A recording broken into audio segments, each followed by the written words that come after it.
these games. I don't wanna go, cause your love is what I want, babe. You know that I wanna stay this way forever. Can you hear me okay? I can hear you now. Okay. How old are you? I just turned 34. All right. Domestic or stray? What do we got? And I wish I could hear you better. Well, I don't know. I I would say that I would fall in the stray category, but Okay.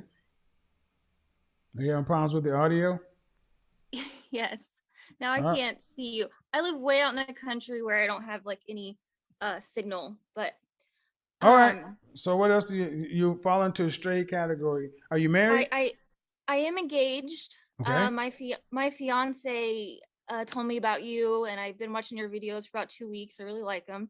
Okay. Um, but I've always been in relationships like back to back. Haven't I wouldn't say trouble finding a guy, but it's hard for me to move past the being engaged to actually getting married. How many times you been Uh, engaged? well, I was married when I was 18 or 19. I was 19. And since then, I've been engaged probably twice. Somebody dropped to their knee, presented a ring of significant heritage in public, and proposed to you, Yes. and you accept it. I did. It didn't last. It didn't, Who work in, out the last two who times, but I am who in, engaged now this who time. ended it? The first time you were engaged, you ended it. Who ended it? Mm-hmm. Um, I don't know. That's hard. We were both like a tornado and a volcano. We just No, it's really fought not. really, One of really. y'all, who did you get the ring back? Yeah, I gave the ring back. All right. The second time, did you get the ring back? Yes, I gave the ring back. I don't feel any need to keep it. It's not mine. They got it for me. We're not getting married. So, All right. So you ended both of those because you gave the ring back. All right. So you're engaged. Your boyfriend told you to watch me. Stray. Having problems getting past engagement. When is your wedding date? we don't have a wedding date. We got engaged like a year ago, Why and don't you have a wedding date? I don't know. Because you're not really engaged. We fight a lot. Because you're not really He engaged. That's why you don't have a wedding date, because you're not really engaged. I mean, we're supposed to be. We just You're not haven't had that engaged. conversation. No, there's no conversation. See, after engagement starts wedding planning. Yeah. Um. You've been engaged for a year. Yeah. How many venues have you looked at? Even online. None. You're not really engaged. You prepared to get this ring back too? No. We're still Yeah. together. Okay, well then what are you going to do to get down the path of getting past this stage?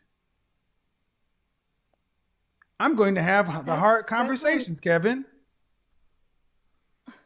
that's what I'm struggling with. We Why? fight a lot. He says that I'm dominant, and I know I'm stubborn and dominant, and Okay, I'm well, open to change though.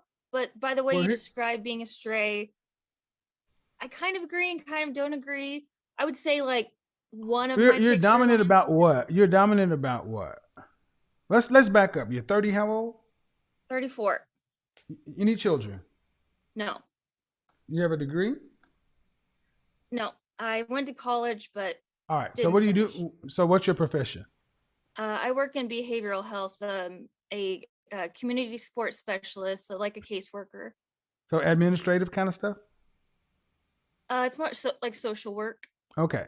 Not exceptionally high earning, mid tier,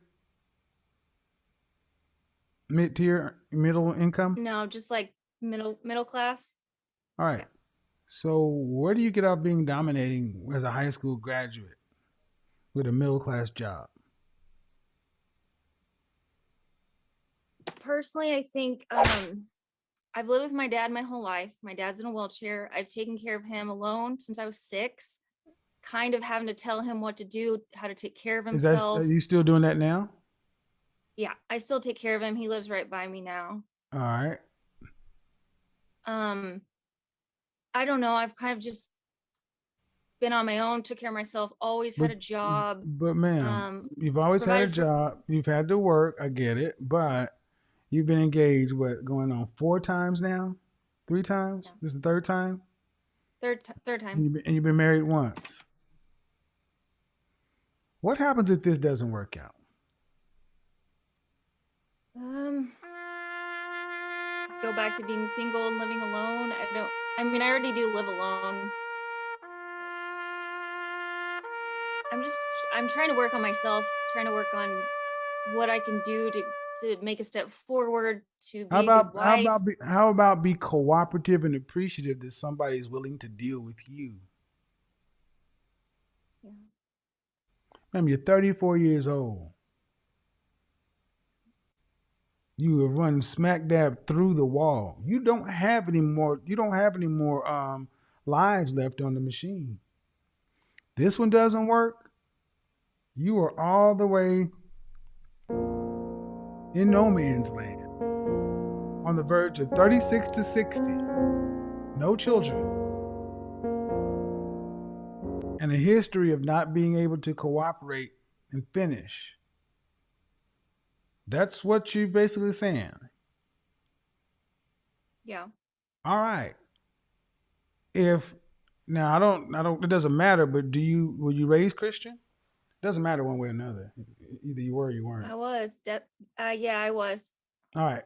So if God came down and tapped you or sent an angel, tapped you on the shoulder and said, "Hey, Ashley, this guy right here, the one you got right now, is the last one I'm ever sending you. After this, it's done.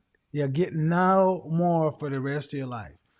Do you think you'd start treating him different the next day? Yeah, I definitely would. Then why don't you go ahead and start acting that way now? Because that what you're doing is being entitled, combative, and difficult to get along with. You're lucky you got a man who's willing to put up with you, who's been, you said it, you've been engaged twice and married once. That's a lot of miles. And he's willing to put up with that. Can he at least get the damn cooperation? Because what's the alternative? Not cooperate and it ends up falling apart?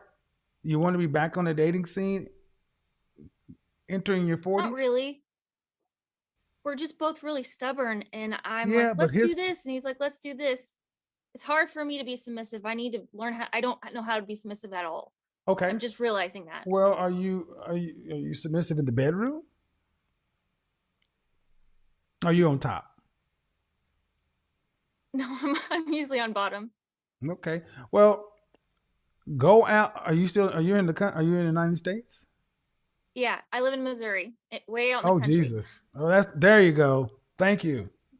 Thank you. Because if you actually had to go in one weekend in the dating single scene, you have a different appreciation for your relationship. Because, ma'am, honestly, you don't want to be out here. If you got somebody who can tolerate you, you're stubborn, he's stubborn.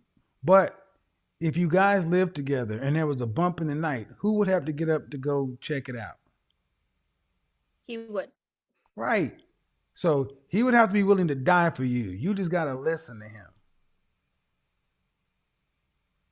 Do this. Take a list and start writing all the things you appreciate and value about him. Write a list of how he makes your life better. Then on the other side, write the things that get on your nerves about him. See which side is longer. If the one side of the list is longer, the things you appreciate, then the things get on your nerves, then shut the French toast up and get it moving. If the other list is bigger, then have that conversation. So at least he can know the things that bother him.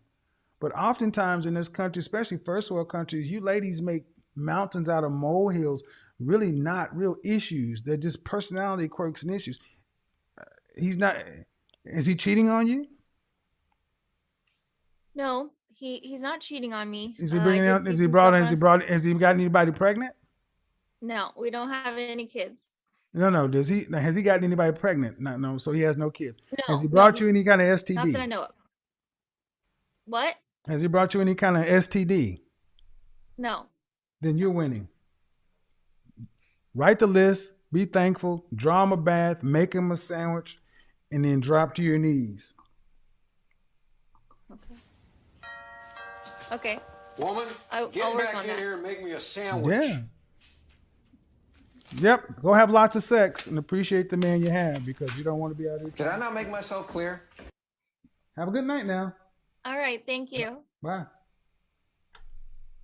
Seriously, man, you ladies. A lot of times, ladies, you tend to take shit that you got a man and you take it for granted. There you have it, guys. One key takeaway from the discussion is the importance of acknowledging and valuing the efforts and contributions of one's significant other. Kevin reminded the caller that her boyfriend, like most men, desires to be appreciated and respected for his role in their relationship. He highlighted the significance of cooperation and effective communication in building trust and harmony. Furthermore, Kevin helped the caller realize the depth of her partner's commitment by emphasizing that he would be willing to sacrifice his life for her. This realization underscores the gravity of their connection and highlights the need for mutual understanding and support. Kevin emphasized the significance of listening and truly hearing one another as it forms the foundation for a thriving relationship. As the call concluded, the caller expressed her gratitude for Kevin's advice and insights. Through this transformative conversation, she gained a newfound understanding of the dynamics at play in her relationship and is inspired to approach it with a fresh perspective. With a renewed sense of appreciation and willingness to cooperate, the caller set off on a path towards building a stronger, more fulfilling connection. Thanks for watching, and be sure to let me know your thoughts on the call in the comments below. Don't forget to like and subscribe to the Relationship Report for more thought-provoking content. See you in the next one.